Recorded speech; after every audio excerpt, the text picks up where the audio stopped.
저희는 이제 성경에 나와 있는 여인들이란 주제로 하나님의 말씀을 살펴보고 있습니다. 지난주 말씀 기억하시는지 모르겠습니다. 지난주는 예수님의 족보에 나온 5명의 여인들을 살펴보았습니다. 예수님의 족보에 나온 5명의 여인들을 살펴보면서 제가 들은 이야기는 역전의 이야기였습니다. 수치가 변하여 영광이 되는 이야기를, 그러니까 우리 인생 가운데 가장 비참한 순간, 가장 비극적인 순간, 가장 쓰라리며 마치 나에게서 버려진 날들이라고 생각했던 그 시간이, 그 사건을 주님께서 영광의 시간과 영광의 사건으로 바꾸신다는 이야기를 전해드렸는데, 그때는 그러기 위해서는 그러한 일들이 우리 가운데 펼쳐졌을 때에 내 감정으로, 내 판단으로, 내 생각으로 반응하는 것이 아니라 믿음의 결단으로 그 사건에 반응할 때에 주님께서 그 시간을 너무나도 빛나는 시간으로, 아름다운 시간으로 변화시켜 주실 거라는 얘기를 제가 드렸습니다.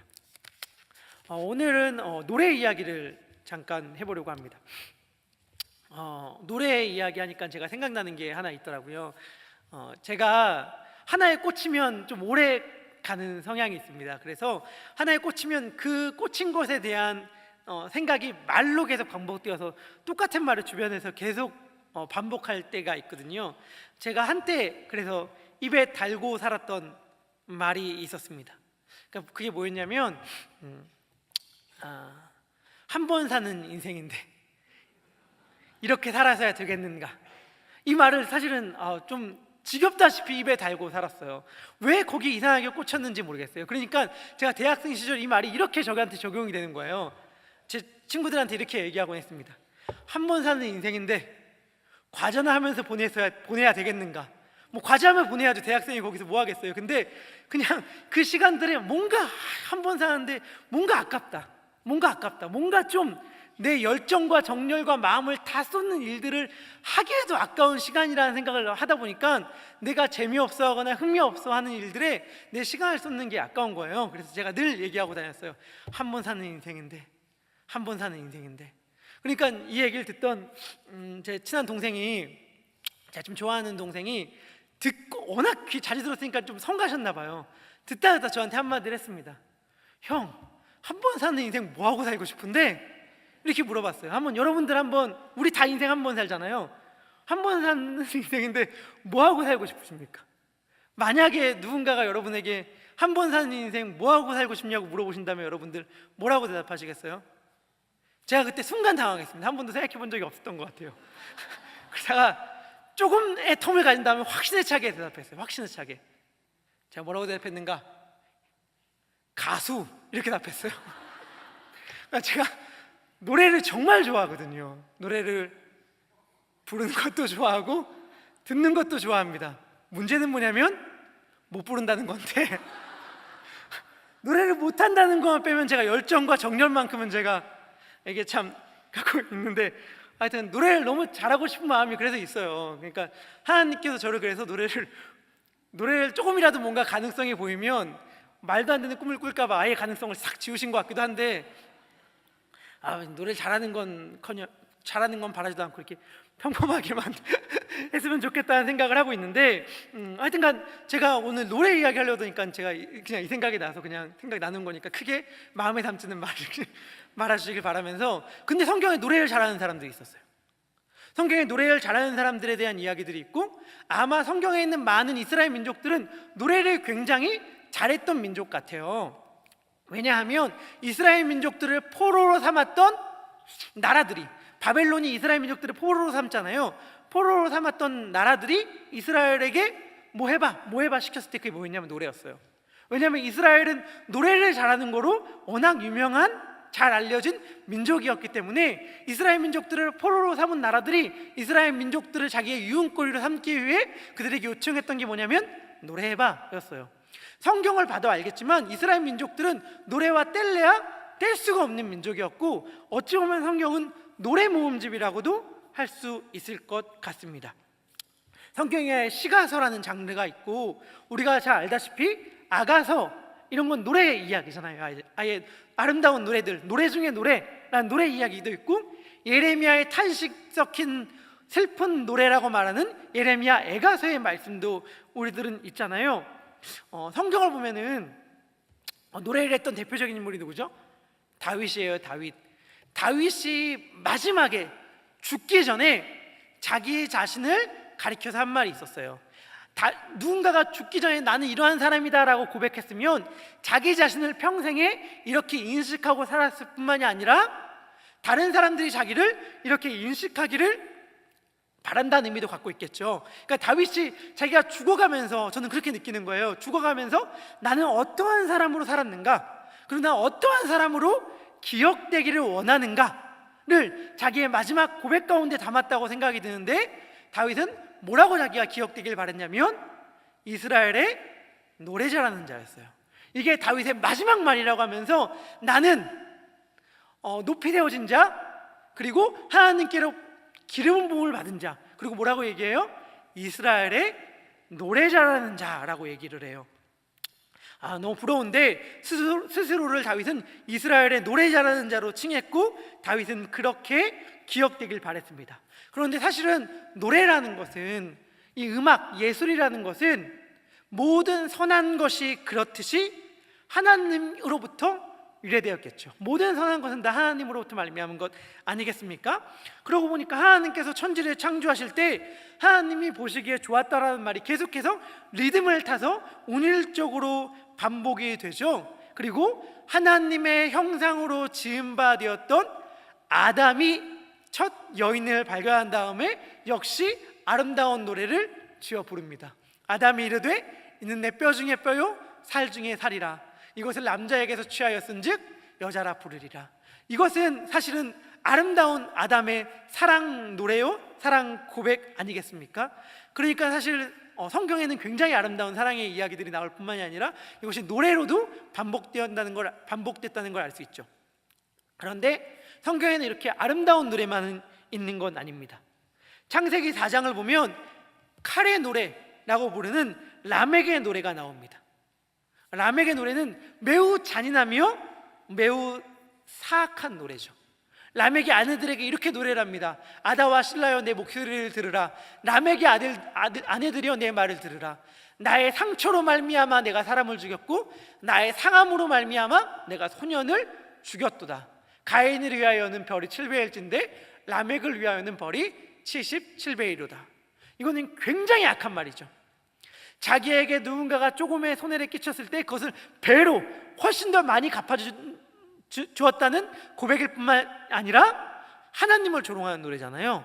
그러니까 하나님께서 가인을 지키신다고 했던 그 약속, 하나님의 보호에 대한 약속을 굉장히 뒤집으면서 가인을 건드리면 7배의 벌을 받았다면 나를 건드리면 훨씬 더 혼날 줄 알아? 이렇게 노래를 부르는 이 악한 노래들이 창세기에 처음부터 있어요. 그런데 사실 이렇게 노래가 전곡처럼 된 노래가, 제대로 된 노래가 나오는 건 이 라멕의 노래가 최초라고 볼 수 있을 것 같은데, 계시록 보면 계시록의 가장 마지막에 영광스럽게 마무리될 때는 또 우리가 흔히 알고 있는 영광스러운 찬양이 나오죠. 핸델의 메시아의 할렐루야의 배경이 된 성경 구절이죠. 계시록 19장 6절부터 8절을 보면은 이 아름다운 할렐루야의 찬양이 나오면서 계시록이 마무리된다는 것을 또한 알 수 있습니다. 성경은 사실은 이렇듯 굉장히 많은 노래들이 나오고 이 노래들 가운데 하나님이 노래 부르는 것들도 나오거든요. 하나님이 부르는 노래, 선지자가 부르는 노래, 하나님의 백성이 부르는 노래, 악한 사람들이 부르는 노래, 굉장히 많은 노래들이 나오는데 저는 오늘 그 노래들 가운데에서도 우리들 가운데에 가장 널리 알려진, 가장 유명하다고 볼 수 있는 두 개의 노래를 한번 살펴보려고 합니다. 그것은 바로 한나의 노래와 마리아의 노래입니다. 사실 이 두 노래가 성경에서 가장 유명한 노래이기도 할 텐데 저는 이 두 곡을 위대한 여인들의 노래다고 한번 제목을 지어봤어요. 제가 위대한 여인들의 노래라고 제목을 지었을 때 그 의미는 무엇이냐면, 제가 예전에 위대한 믿음의 여인들이라고 말할 때 약간 좀 제가 하고자 하는 말은 아니다 라는 말을 했던 거 기억나세요? 그러니까 믿음의 포커스를 맞추거나 누군가의 포커스를 맞추는 것이 제가 하고 싶은 이야기가 아니라고 얘기해서 일부러 위대한이란 말을 이렇게 안 쓰고 싶다라고 얘기했는데, 제가 오늘 제목을 위대한 여인들의 노래라고 붙인 까닭이 있습니다. 제가 여기서 위대한 여인이라고 말할 때 위대한 여인은 무엇이냐면 무언가 특별히 위대한 일을 한 여인이 아니라 사실은 어머니를 말하고 싶었거든요. 어머니는 다 위대하죠. 왜요? 어머니는 생명을 출산했으니까 말이죠.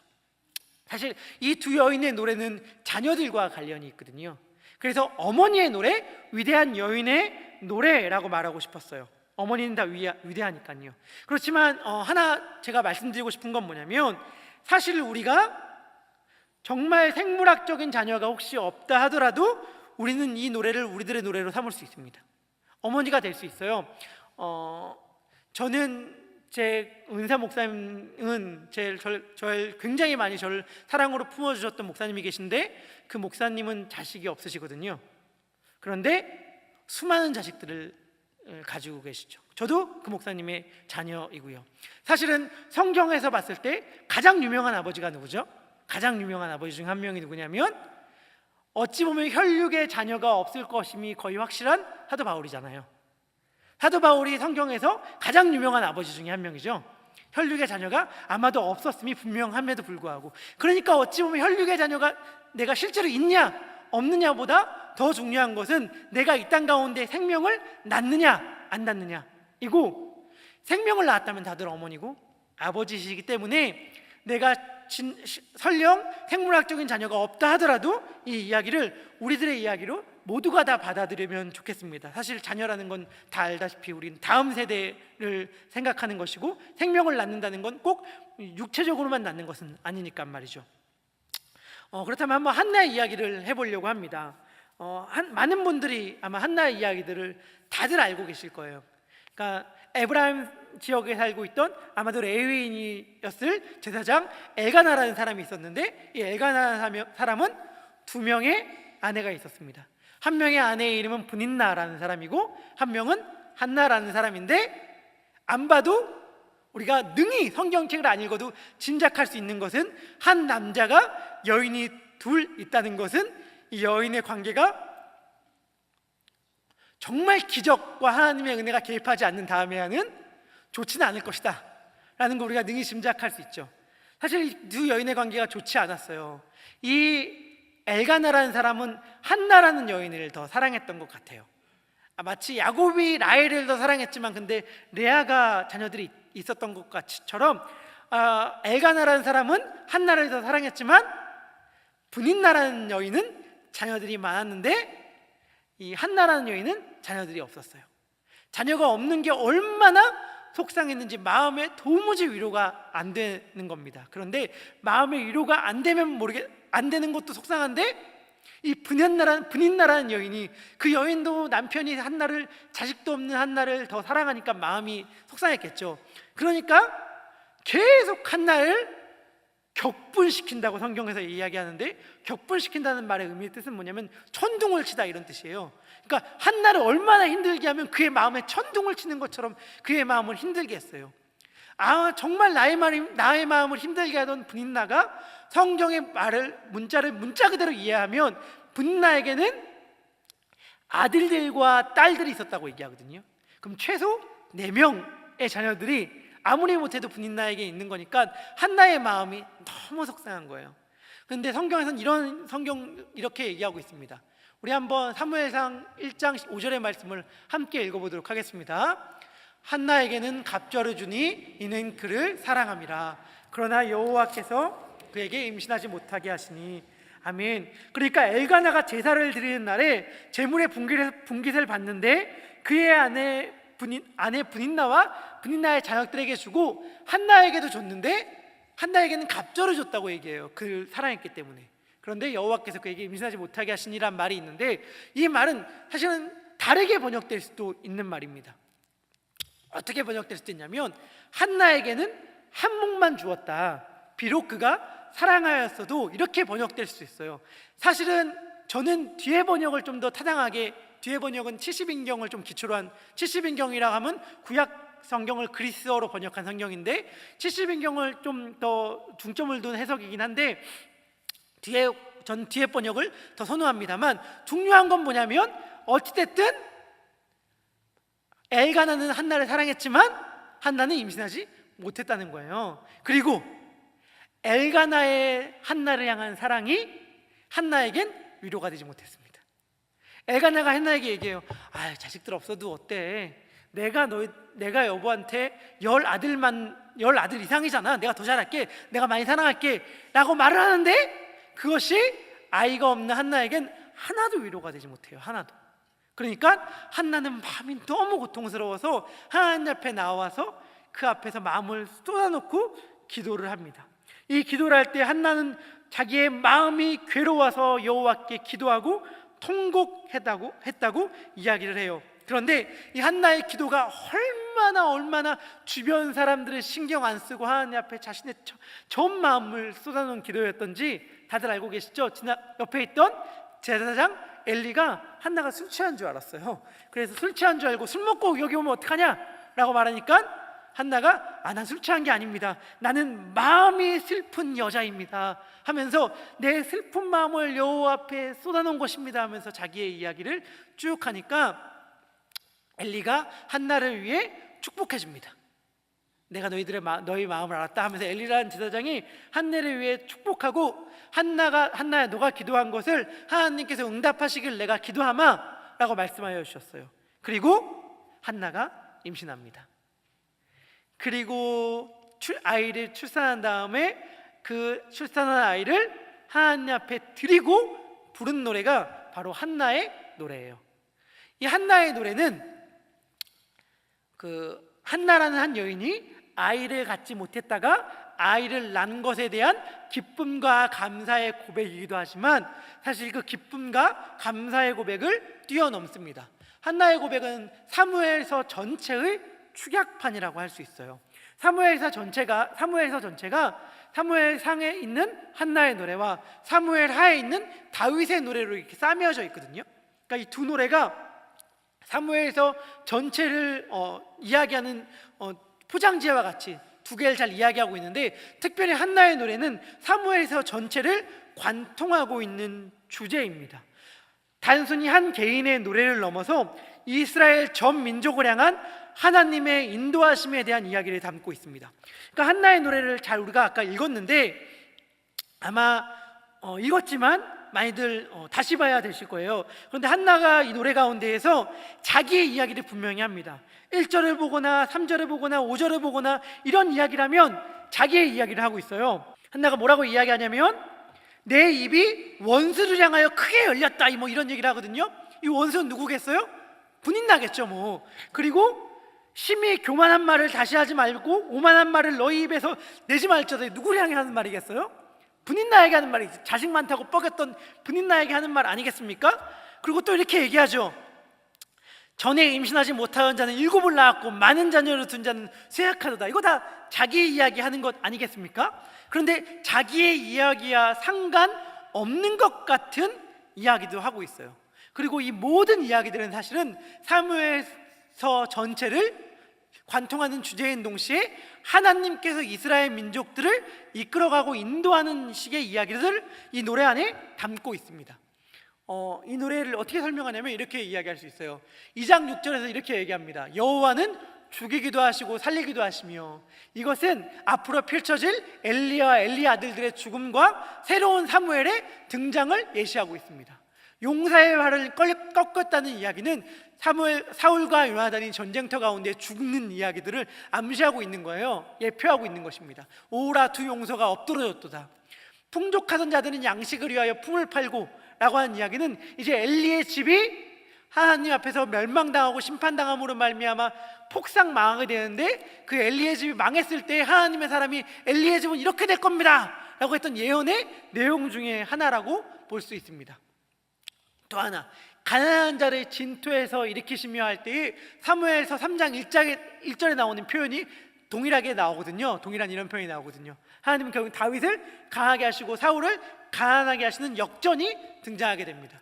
빈궁한 자를 걸음떨미에서 올리시고 영광의 자리에 앉게 된 것은 천한 다윗이 귀족인 엘리가 앉은 영광의 자리에 앉게 된 것을 앞으로 보여주고 거룩한 자들의 발을 지키시고 흑암 중에서도 잠잠하게 하시고 힘으로 보호한다는 이야기는 사무엘에게 적용되는 이야기입니다. 그러니까 한나의 노래가 앞으로 사무엘서 전체 나오는 이야기들을 함축해서 먼저 예고편처럼 압축해서 담고 있는 것인데, 그 중에 하나만 좀 더 살펴본다면 사무엘상 4장 18절에 이러한 사건이 있어요.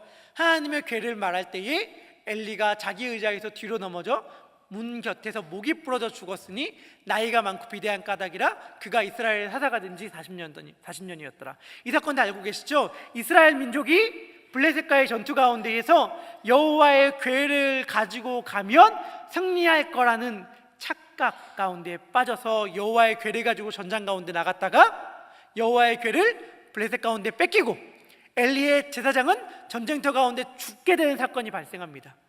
전쟁터의 소식이 어떻게 되었는지를 엘리가 의자에 앉아서 기다리고 있었는데 엘리에게 달려온 전령이 이 소식을 전해주는 거예요. 당신의 아들들은 죽었고 여호와에게는 빼앗겼습니다. 이 이야기를 듣게 되자 이 이야기를 들은 엘리가 갑자기 의자에서 넘어져서 목이 부러져 죽게 되었어요. 이게 참 의미 있는 이야기예요.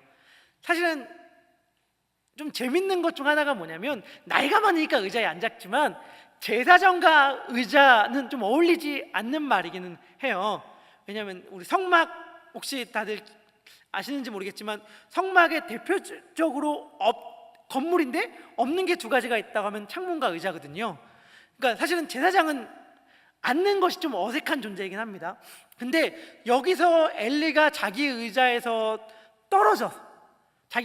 떨어졌다는 건 다른 의미가, 더 깊은 의미가 있어요. 뭐냐면 여기서 의자라고 말하는 것은 키스야라는 히브리어인데, 이건 의자 혹은 보좌, 왕자로 번역될 수 있는 단어예요. 그러니까 지금 이스라엘을 다스릴 그 왕자 같은 데서 엘리가 제사장으로 말미암아 이스라엘을 다스린 존재였는데, 이제 그가 하나님 앞에 온전히 서지 못하였기 때문에 그 왕자에서 떨어지게 된 거죠. 그리고 그 왕자는 계속해서 비어 있습니다.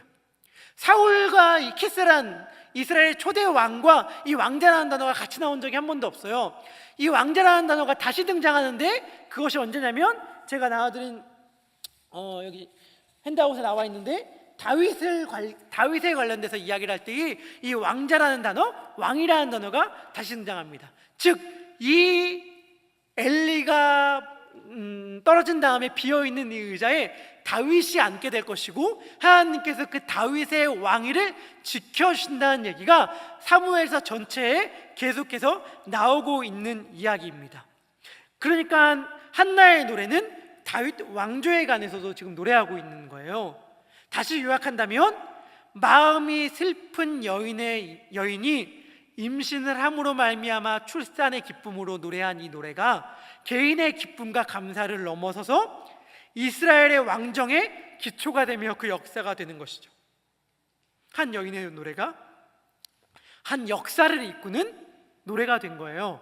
그 사실을 염두에 두면서 이번엔 한번 마리아의 찬가를 살펴봤으면 좋겠습니다. 마그니피캇이라고 불리는 이 노래는 사실 너무나도 중요합니다. 너무나도 유명합니다. 누가복음에 나와 있는 이 마그니피캇, 그러니까 마리아의 찬가라고 부르는 이 노래는 사실은 이 노래 역시 누가복음 전체의 축약판이라고 볼 수 있어요. 그러니까 마리아가 임신한 다음에 주의 사자가 놀라지 말라, 두려워하지 말라라고 얘기하고 지극히 크신 이의 능력이 널 덮을 거라고 말하잖아요. 그 다음에 뭐라고 얘기하냐면, 나이가 많아 임신하지 못할 거라고 했던 내 친족 엘리사벳도 벌써 임신하였다, 임신한 지 6달이나 되었다, 이렇게 얘기를 했단 말이에요. 그 이야기를 듣고 난 후에 천사가 떠나자 마리아가 그러면 정말 와, 엘리사벳도 임신했단 말이야? 하면서 엘리사벳의 집으로 찾아갑니다. 엘리사벳 집으로 찾아가서 마리아와 엘리사벳이 딱 만나니까 엘리사벳의 태중에 있던 아기가 막 기뻐 뛰놀아요. 그러면서 그 뛰놈을 느끼면서 엘리사벳이 성령의 충만함으로 하나님을 높입니다. 예수 그리스도를 높입니다. 마리아를 축복합니다. 그러니까 그 이야기를 듣고 마리아도 화답한 노래가 바로 마리아의 찬가인데, 이 마리아의 찬가 누가복음 1장 46절부터 55절까지의 내용 역시 누가복음 전체를 축약하고 있다고 볼 수 있습니다. 누가복음 1장 48절에서 마리아는 이렇게 고백해요. 그의 여종의 비천함을 돌보셨습니다. 그런데 여기서 여종이라고 이야기를 하잖아요, 굳이. 근데 누가복음 전체에서 누가복음은 여성에게 굉장히 많은 관심을 갖고 있습니다. 누가복음에만 등장하는 여자 이야기가 상당히 많을 뿐 아니라 한번 누가복음을 찬찬히 읽어보시면 발견하게 될 텐데, 누가는 늘 남자와 여자 이야기를 같이 병행해요.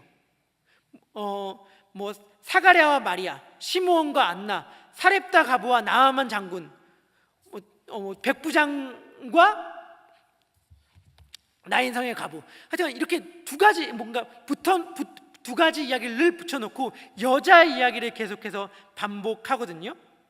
그러니까 누가가 굉장히 여자에 대해 관심을 가지고 있는데, 이 누가복음 전체의 축약판이라고도 할 수 있는 마리아의 찬가 역시 맨 처음에 고백하는 마리아의 고백은 여종을 돌보셨다, 여자를 돌보신 하나님에 대하여 이야기하고 있습니다. 또 누가복음 1장 51절에서 53절은 교만한 자들을 흩으시고 비천한 자들을 높으신 역전의 하나님에 대해 얘기하고 있습니다. 이거 누가복음 전체의 주제이죠. 낮은 자, 초라한 자, 사람들이 다 손가락질하는 나병 자, 이방인, 가난한 사람들, 사마리아인, 세리 등이 하나님의 예수 그리스도의 초대를 받죠. 그리고 사람들이 존경을 함모해 받았던 바리새인 같은 사람들은 사실은 그 초대에 거절당하게 되죠. 그리고 또 누가복음 1장 54절은 그 종 이스라엘을 도우사 긍휼히 여기고 기억하시되, 이렇게 얘기하면서 하나님께서 이스라엘과 맺은 약속에 대한 기억, 그런 말미암은 성취에 대해 이야기합니다. 이스라엘을 기억하신 하나님은 이스라엘을 구원하십니다. 예수 그리스도를 통하여. 그런데 그때 구원받는 이스라엘이 누구냐가 또 누가복음의 주된 관심사예요. 그때 구원받는 이스라엘이 혈통적 이스라엘입니까? 육적 이스라엘입니까? 누가 아브라함의 자손인가? 누가 진짜 아브라함의 자손인가? 누가복음 3장에서 세례 요한이 꾸짖죠. 너희가 너희 조상이 아브라함이라고 자랑하지 말라. 하나님은 이 돌들로도 능히 아브라함의 자손들을 만들 수 있다 라고 말하면서 혈통적 아브라함의 후손들이 아니라 믿음으로 아브라함의 뒤를 따르는 자들이 진짜 아브라함의 후손들이며 참 이스라엘임을 이야기하죠. 그리고 이방의 빛으로 오신 예수님, 온 백성에게 미칠 큰 기쁨의 좋은 소식인 예수님은 아브라함의 믿음을 따르는 모든 자들을 구원하시죠. 그런데 이 마리아의 노래와 한나의 노래의 배경이 되는 이야기들은 서로 비슷한 점이 많이 있습니다. 굉장히 두 개의 이야기가 서로 유사한 점이 많이 있어요. 그러니까 마리아가 고백할 때 나는 은혜를 입은 여종이라고 고백하는데, 한나도 역시 마찬가지로 은혜 있기를 원하는 여종이라고 얘기하죠. 그리고 그 여종의 비천함을 돌보신 하나님을 마리아는 고백하고, 한나 역시 하나님께서 주의 여종의 고통을 돌보셨다고 이야기를 합니다. 그리고 여관에 있을 곳이 없었다고 누가복음에서 이야기를 하고 있는데, 이 한나가 돌아가서 그의 남편과 함께 먹었던 곳, 마셨던 곳을 아까 말했던 그리스어로 번역된 사무엘서는 똑같은 여관, 누가가 쓴 여관이라는 단어랑 똑같은 단어를 써서 표현하고 있어요. 그리고 예수님은 해마다 예루살렘으로 올라가셨고 사무엘은 해마다 실로에 올라갑니다. 그리고 예수님도 역시 어머니가 이름을 지었고 사무엘도 어머니가 이름을 지었죠. 그리고 성전에 올라가 나이 많은 시므온의 축복을 예수님은 받았고, 실로에 나아가 나이 많은 엘리의 축복을 사무엘은 받게 됩니다. 그리고 돌아가는 이야기, 그리고 어린 예수님에 대한 묘사와 어린 사무엘에 대한 묘사가 굉장히 공명을 해요. 사실 그 외에도 비슷한 점이 굉장히 많은데 이 둘 이야기가 굉장히 유사하지만 제가 강조하고 싶은 유사점은 이겁니다. 무엇이냐면, 한나와 마리아 둘 다 노래를 불렀을 뿐만이 아니라 둘 다 어머니로서 노래를 불렀고, 그 노래가 자신이 낳은 아들의 이야기와 다 있으며 아들로 말미암아 역사가 되는 이야기가 노래다라는 것이죠. 그러니까 노래와 아들이 같이 간다, 라는 이야기입니다. 사무엘서를 살펴보면 사무엘서는 사무엘이라는 이름을 붙였잖아요. 그런데 사무엘이 지어서 사무엘서가 아닌 건 분명해요. 물론 사무엘이 지은 게 일부분 들어가 있을 것입니다. 왜냐하면 사무엘상이나 역대상을 보면 사무엘이 쓴 책, 사무엘이 쓴 글에 대한 이야기들이 나오거든요. 그것이 당연히 사무엘서에 담겨 있겠죠. 그렇지만 사무엘은 사무엘상 25장에서 죽거든요. 그러니까 사무엘상하가 사무엘이 지어서 사무엘서가 아닌 건 분명하죠. 그리고 사무엘이 주인공이다, 주된 등장인물이다 라고 말하기도 애매해요. 사실 우리가 다 읽어서 알고 계시겠지만, 그렇지만 사무엘서가 사무엘의 이름을 딴 것은 너무 타당하죠. 왜냐하면 사무엘이 갖고 있는 영적인 중요성과 자신의 세대 그리고 자신의 올 다음 세대에 미칠 그의 광범위한 영향력은 사무엘서를 능히 사무엘서로 붙여도 하나도 이상하지 않게 만들 만큼 그는 영향력을 갖고 있는 자죠. 예레미야서를 보면 예레미야 15장 1절에 이런 이야기가 나옵니다. 여호와께서 내게 이르시되 모세와 사무엘이 내 앞에 섰다 할지라도. 그러니까 이스라엘의 왕정 시대 이전에 두 명의 모세, 얼마나 위대한 자입니까? 이스라엘의 단 한 명 위대한 인물 뽑는다면 모세 아니겠어요?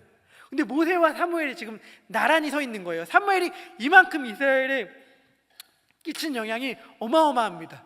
호세아는 호세아 12장 13절에서 이런 이야기를 하는데 아마도 모세와 사무엘을 가리켜 한 말일 것이라고 봅니다. 여호와께서는 한 선지자 모세일 텐데 모세로 이스라엘을 애굽에서 인도하여 내셨고 이스라엘이 한 선지자로 보호하심을 받았거늘 이라고 말할 때 한 선지자는 사무엘을 가리킬 것이라고 봐요.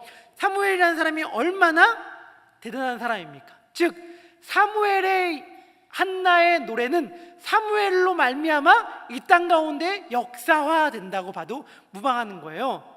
뭐 예수님은 말할 것도 없죠. 마리아의 노래에서 예수님 말할 것도 없고요. 그런데 또 한나의 서원을 보면 특이한 것이 있습니다. 한나의 서원에서는 굉장히 특별한 점이 있는데 보통 사람들은 어떻게 서원 기도를 하냐면 이렇게 기도를 해요. 하나님, 제게 A를 주시면 제가 B를 하겠습니다.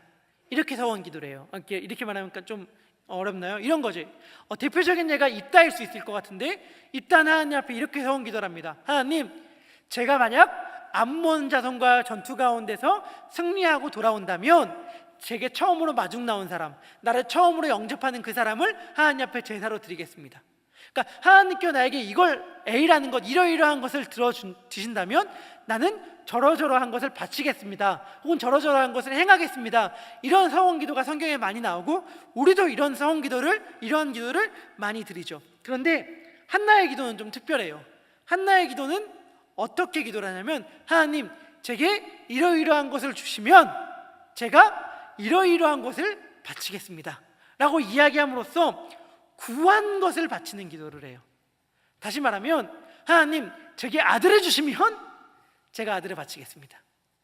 이게 참 특별한 기도이죠. 그러니까 한나는 자기가 하나님 앞에 사무엘을 드린 다음에 이 한나의 고백을 함으로 말미암아 이 자기의 노래가 역사화되는 과정이 이제 성경 가운데 펼쳐지는데 예수님도 비슷하다는 생각을 하게 되었어요.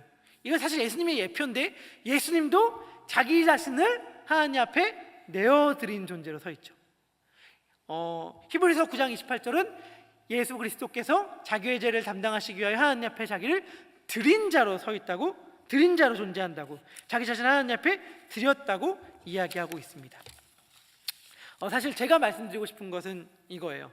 그러니까 하나님께서는 여인의 노래가 역사가 되는 방식으로 일하셨죠.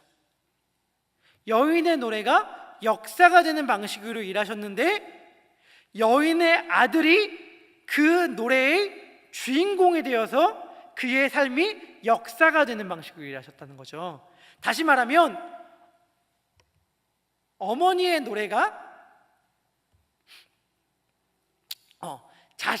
자녀의 인생이 되고 자녀의 인생이 역사가 되는 방식으로 일했다는 거예요. 전 이게 너무 특별하다고 느껴지고 이게 굉장히 의미 있다고 느껴집니다. 왜냐하면 하나님께서는 지금도 우리에게 이렇게 일하고 계시기 때문입니다. 어떻게 일하고 계시냐면 어머니의 노래가 우리 자녀들의 인생이 되며 우리 자녀들의 인생이 이 땅의 역사가 되는 방식으로 하나님은 지금도 일하고 계십니다. 역사라는 것이 사실은 뭐 대단한 것이 아니라 우리의 자녀들이 다음 세대를 주인공이잖아요. 우리 자녀들이 만들어가는 세상, 펼쳐져가는 세상이 역사라고 이야기할 수 있을 터인데 하나님은 우리의 자녀들을 통해 이 땅의 역사를 만들어가고 계시죠. 그런데 우리는 우리의 자녀들을 우리의 노래를 통해 빚고 있다는 사실입니다. 우리들이 부르는 노래를 통해서 말입니다. 신명기서를 보면은 모세가 이런 말을 합니다. 우리 한번 신명기서 31장 19절을 함께 읽도록 하겠습니다. 읽겠습니다. 그러므로 이제 너희는 이 노래를 써서 이스라엘 자손들에게 가르쳐 그들의 입으로 부르게 하여 이 노래로 나를 위하여 이스라엘 자손에게 증거가 되게 하라. 우리 21절과 22절도 함께 읽도록 하겠습니다. 그들이 수많은 재앙과 환난을 당할 때에 그들의 자손이 부르기를 잊지 아니한 이 노래가 그들 앞에 증인이 되리라. 그러므로 모세가 그날 이 노래를 써서 이스라엘 자손들에게 가르쳤더라. 아멘. 사실은 고대 법전들은 다 노래 형식으로 되어 있었다고 해요. 그러니까 성경이 굳이 아니더라도 당시에 창세기 모세오경에 쓰여졌을 시대적 배경 가운데 그 지역에서는 법전들이 다 노래 형식으로 되어 있어서 불려졌을 거라고 합니다. 아마 모세오경도 그랬을 것이고 법전인 신명기는 더욱 그랬을 거예요. 그래서 모세가 뭐라고 이야기하냐면 노래로 가르쳐서 자녀들에게 들려주게 하라. 그리고 이 노래를 써서 이스라엘 자손에게 가르침으로 말미암아 재앙과 환난 때에 자녀들이 잊지 아니하고 부른 이 노래가 그들 앞에 증인이 될 것이고 이 노래가 그들을 지키고 보호할 거라고 모세가 이야기해 주고 있는 것인데, 저는 이 모세가 가르친 이거를 어머니의 노래라고 말하고 싶은 것이죠. 어머니의 노래. 우리는 한 명도 예외 없이 다 우리의 자녀들에게 노래를 불러주고 있습니다. 어떠한 방식으로든 간에 다 노래를 불러주고 있어요. 그런데 중요한 것은 무엇이냐면 우리는 우리들의 자녀들에게 어쩌면 라멕의 노래를 불러주고 있을지도 모른다는 사실이죠. 우리가 우리들에게 자녀들에게 불러주는 노래가 라멕의 칼의 노래일 수도 있고 한나의 노래일 수도 있습니다. 중요한 것은 그 노랫말이 우리들의 자녀들에게 담겨져서 우리들의 자녀를 형성한다는 것이고 그게 결국엔 역사가 된다는 것입니다. 그래서 생각해 보게 되었어요. 우리는 지금 우리들의 자녀들에게 어떠한 노래를 불러주고 있는가? 디모데후서를 보면 바울이 디모데에게 이렇게 따뜻하고 사랑 섞인 말을 합니다. 디모데후서의 말씀 가운데에 디모데후서 1장 4절에서 5절인데요. 바울이 이렇게 얘기를 해요. 디모데야, 내가 너를 너무 보고 싶다. 내가 너를 너무 보고 싶은 이유가 뭐냐면 너를 보면 내 안에 기쁨이 가득 넘치기 때문이야. 그런데 너를 볼 때 내 안에 기쁨이 가득 넘치는 까닭은 너 안에 거짓이 없는 믿음이 있다는 걸 내가 발견하기 때문이야. 내가 그 믿음을 발견하고 볼 때마다 내 마음에 기쁨이 차고 넘쳐. 그런데 그 믿음은 너로부터 시작된 게 아니라 너의 할머니 로이스와 너의 어머니 유니게에서 시작된 것인데 그것이 내 속에 담긴 거야 라고 바울이 이야기를 해줘요. 그러니까 다시 이야기한다면 로이스와 유니게가 부른 노래가, 그 믿음의 노래가 바울 안에 담긴 것이죠.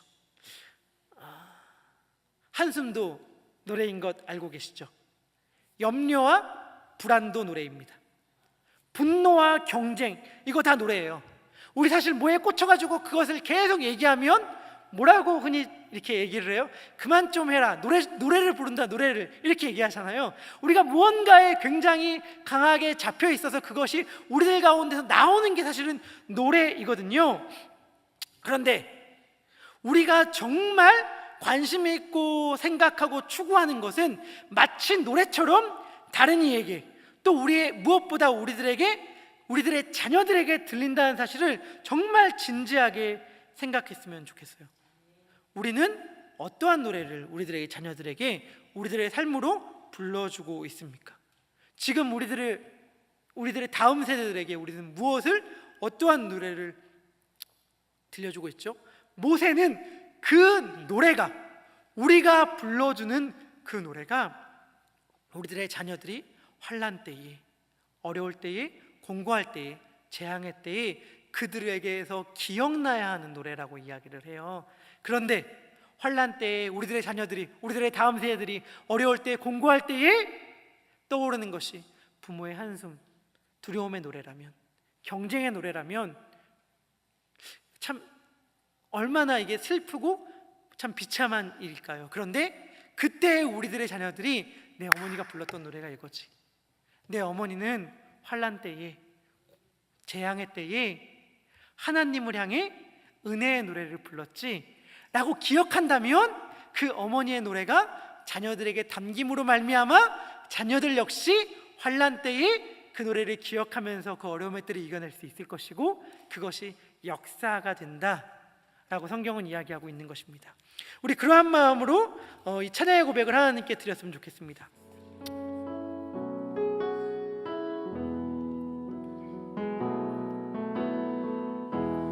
은혜 아니면 살아갈 수가 없네.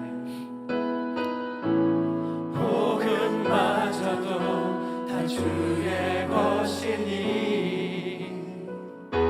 세상 평안과 위로 내게 없어도 예수, 오직 예수뿐이네. 은혜 아니면, 은혜 아니면 살아갈 수가 없네. 복음마저도 다 주의 것이니 세상 평안과 위로 내게 없어도 예수, 오직 예수뿐이네. 그 신예외 다 볼 수도 없고 작은 고난에 지쳐도 주께 묶인 나의 모든 삶 버티고 견디게 하시네.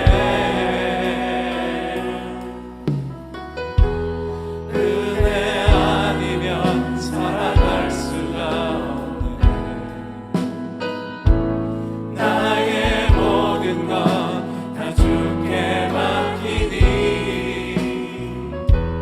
참된 평안과 위로 내게 주신 주 예수, 오직 예수뿐이네. 아멘.